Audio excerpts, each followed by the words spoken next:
नमस्कार मित्रों। पति बना कुत्ता, फिर दान से हुआ अद्भुत चमत्कार। हे भगवान, मेरे पति हरिया ना जाने कहाँ चले गए। जब से वो गए हैं ये कुत्ता भी मेरे घर के बाहर बैठा है। क्या इस औरत का पति सच में खो गया है? क्या वह कभी वापस आएगा और उस कुत्ते का उससे क्या संबंध है? इस रहस्य को जानने के लिए देखिए ये दिल छू लेने वाली कहानी। काशीपुर गांव की एक शांत रात थी। चारों ओर सन्नाटा पसरा हुआ था। एक छोटे से कच्चे घर में चूल्हे की हल्की लो जल रही थी। उसी घर में हरिया अपनी पुरानी कुल्हाड़ी को पत्थर पर घिस रहा था। उसकी आंखों में थकान थी, जैसे जिंदगी का बोझ उस पर भारी पड़ चुका हो। पास में उसकी पत्नी रोटी बना रही थी, लेकिन उसके चेहरे पर संतोष नहीं, सिर्फ चिंता थी। कुछ देर बाद उसने कहा, कब तक ऐसे ही चलेगा हरिया? क्या हमारी जिंदगी बस लकड़ी काटने तक ही सीमित रह जाएगी? हरिया चुप रहा। पत्नी ने फिर कहा, तुम शहर क्यों नहीं जाते?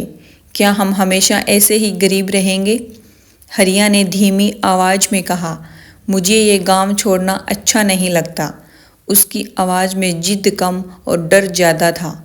उस रात दोनों ने खाना खाया, लेकिन दिलों की दूरी बढ़ गई। हरिया जंगल चला गया, लेकिन आज उसका मन भारी था। जंगल घना और डरावना था। उसे एक सूखी मोटी शाखा दिखी। वह पेड़ पर चढ़ गया और उसे काटने लगा। जैसे ही शाखा गिरी, पूरे जंगल में आवाज़ गूंजी, किसने मेरी तपस्या भंग की? हरिया डर गया। एक साधु मिट्टी के टीले से बाहर आया। उसकी आंखों में क्रोध था। हरिया ने हाथ जोड़कर कहा, महाराज, मुझसे गलती हो गई, मुझे माफ़ कर दीजिए। लेकिन साधु ने कहा, मैं तुम्हें श्राप देता हूँ, तुम कुत्ता बन जाओगे।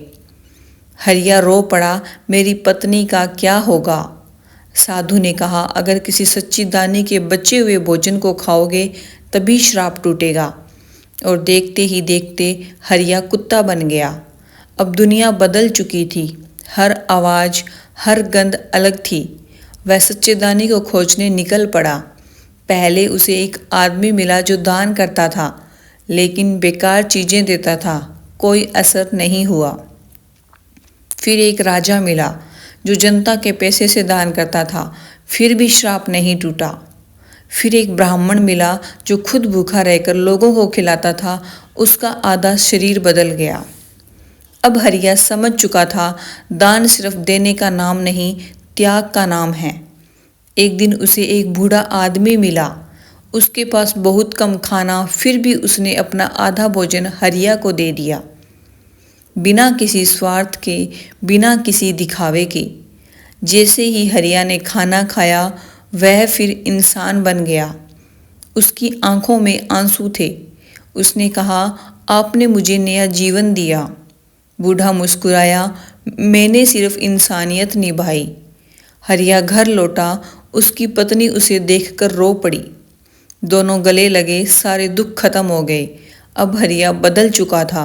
वह रोज मेहनत करता और अपनी कमाई का हिस्सा जरूरतमंदों को देता। धीरे धीरे पूरा गांव बदल गया। सच्चा दान वही है जो दिल से किया जाए, जिसमें त्याग हो और कोई स्वार्थ ना हो। अगर आपको ये कहानी पसंद आई हो तो लाइक ज़रूर करें। चैनल कथा कहानी 13 को सब्सक्राइब करें और ऐसी ही दिल छू लेने वाली कहानियों के लिए जुड़े रहें हमारे साथ। धन्यवाद।